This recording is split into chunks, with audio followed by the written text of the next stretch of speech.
Oi, sejam bem-vindos. Hoje eu vou falar sobre o livro Pais e Filhos, do autor Ivan Turgenev, um autor russo. Eu li recentemente pela primeira vez e gostaria de destacar aqui alguns pontos que eu achei interessante, tanto para quem já leu e gostaria de ter uma nova perspectiva sobre os temas, e também para quem nunca leu e não sabe muito do que se trata o livro, está pensando se vai ler. Então vou dar uma breve análise aqui e destacar alguns pontos principais. Eu li nessa edição, que é um pouco antiga, então recomendo procurar outra, porque o português dessa ainda é o de antes das reformas ortográficas. E também os nomes, que eu fui pesquisando na internet, os nomes dessa minha edição aqui são um pouco diferentes dos que estão na internet. Então talvez seja um pouco diferente do que você está acostumado, se você já leu. E também me perdoem se eu pronunciar errado, porque é nome russo, é um pouco complicado. Esse livro é uma obra muito importante da literatura russa, que retrata o conflito de gerações e ideologias que estavam fervendo na Rússia do século XIX.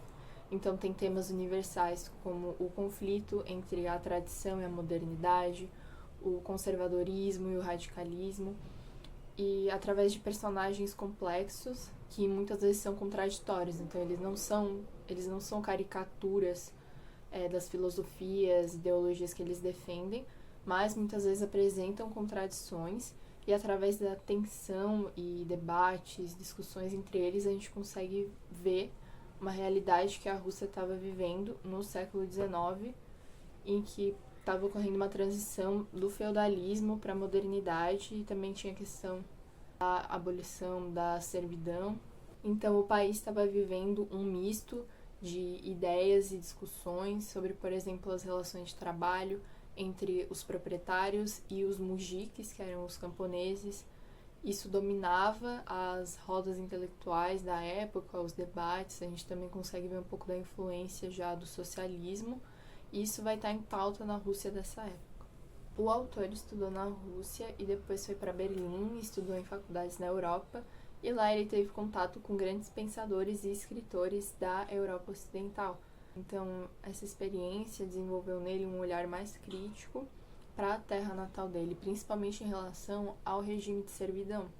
Então, ele vivia interiormente esse conflito entre o amor ao país dele, mas também o reconhecimento de que precisava de mais progresso, que estava um pouco atrasado em relação à Europa.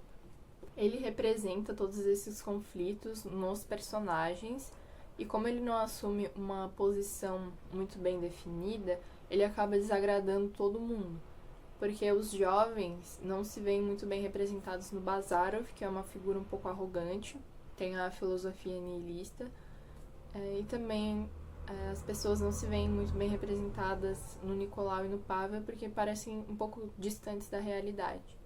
Isso mostra que o autor não estava só interessado em fazer uma panfletagem da opinião dele, mas realmente retratar as complexidades do ser humano. E já puxando um pouco para a escrita, ele consegue fazer isso de uma forma muito simples e direta, com uma grande precisão.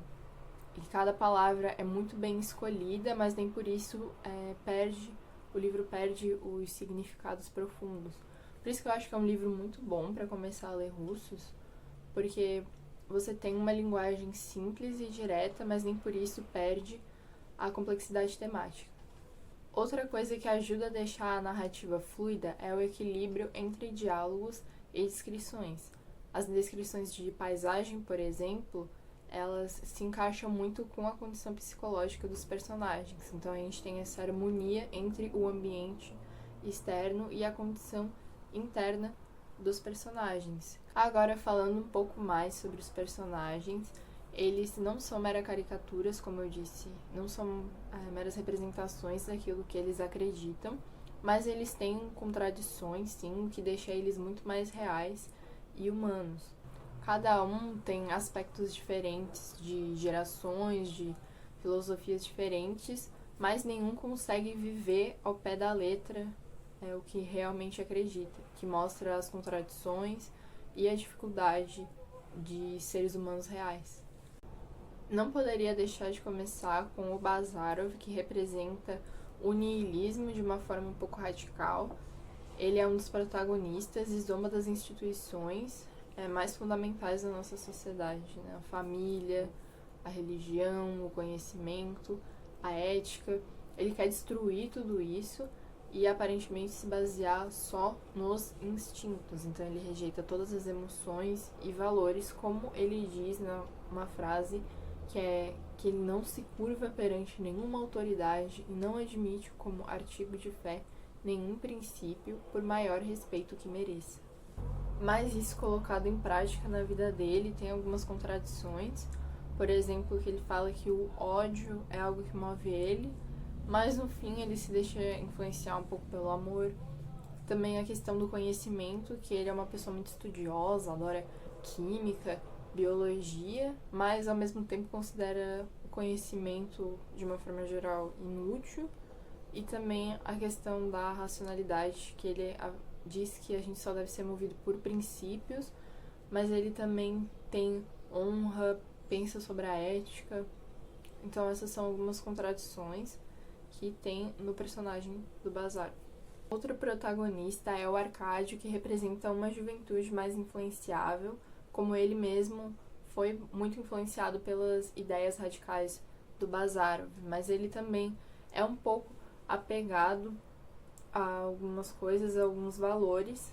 Parece estar sempre na retaguarda, ele quer sentir, ele, por exemplo, tem respeito pelo pai, mas ao mesmo tempo ele não quer demonstrar. Ele está sempre nesse modo de defesa, mas no fim a gente vê que ele consegue acabar superando esse orgulho e larga o niilismo. Outro personagem é o Nicolau, que é pai de Arkádio. Ele é mais influenciado pelo romantismo, gosta muito de música, de livros, por isso é um pouco desprezado pelo Bazarov. E também tem esse Nicolau tem algumas contradições também, que ele tá apegado a alguns valores, mas ao mesmo tempo ele não quer ser desprezado pelos jovens, ele se considera um pouco antigo e antiquado. E também ele tem uma relação fora do casamento com uma moça chamada Fiennet, não sei como é que se fala, tem um filho com ela, e que devia ser um pouco escandaloso para a época. E a gente também tem o Pavel, que é irmão do Nicolau, e ele é um pouco aristocratazinho, assim, ele se veste com roupas bonitas, e ao mesmo tempo que ele se diz defender os direitos dos trabalhadores, ele também não quer se envolver, conversar, nem fazer nada com eles. Bom, eu vou falar agora um pouquinho sobre um tema que vai ter spoiler, então se quiser encerrar o vídeo por aqui. Então, sobre a morte, o Bazarov era aquela pessoa que mais desprezava o amor, mas no fim foi no que ele se agarrou no final da vida. Isso mostra como a morte é um enfrentamento das nossas fraquezas humanas, porque quando o Bazarov se viu deparado diante da morte, de repente ele percebeu que toda aquela filosofia dele não fazia sentido, não valia para nada. Ele passou a vida pensando demais e vivendo o amor de menos, mas no fim o que fez ele ficar vivo foi o amor que os pais tinham por ele. Então ele ficou vivo na memória dos pais. Esse foi o maior impacto que ele conseguiu fazer. Então no fim do livro a gente tem essa mensagem um pouco consoladora de que o amor é o que consegue transcender nossa existência, que mesmo a gente não entendendo muito bem as coisas, a gente tem as relações com quem a gente pode contar. O Bazarov era uma pessoa muito orgulhosa que afastava os outros por considerar eles inferiores.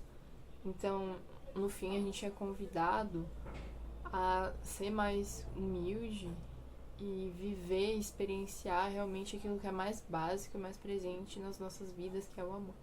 São essas as reflexões que eu queria deixar. Beijos e até a próxima!